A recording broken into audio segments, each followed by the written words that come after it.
રાપર તાલુકાના સૌથી મોટા ગણાતા આડેસર ખાતે પોલીસ દ્વારા ફ્લેગ માર્ચનું આયોજન કરવામાં આવ્યું હતું. આવતીકાલે રામનવમીના પર્વ નિમિત્તે જે શોભાયાત્રા નીકળનાર છે તે રૂટ ઉપર આજે પોલીસ ઇન્સ્પેક્ટર શ્રી વાળાના નેતૃત્વ હેઠળ અને તેમની નિગરાનીમાં પોલીસ સ્ટાફ સાથે ફ્લેગ માર્ચ કરવામાં આવી હતી અને કાયદો અને વ્યવસ્થાની પરિસ્થિતિની જાણકારી મેળવી હતી.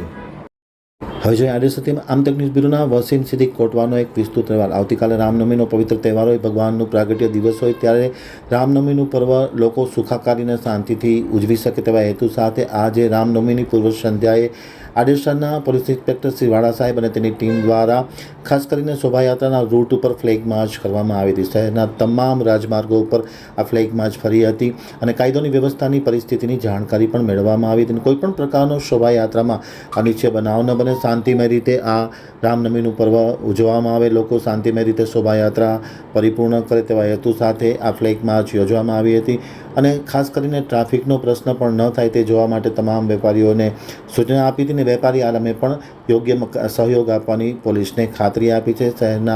આડેસર શહેરના તમામ માર્ગો ઉપર આ ફ્લેગ માર્ચ ફરી હતી અને પરિસ્થિતિની જાણકારી મેળવી હતી, એમ આમતક ન્યૂઝ સાથેની વાતચીતમાં માહિતી આપતા પોલીસ ઇન્સ્પેક્ટર શ્રી વાળા સાહેબે જણાવ્યું હતું.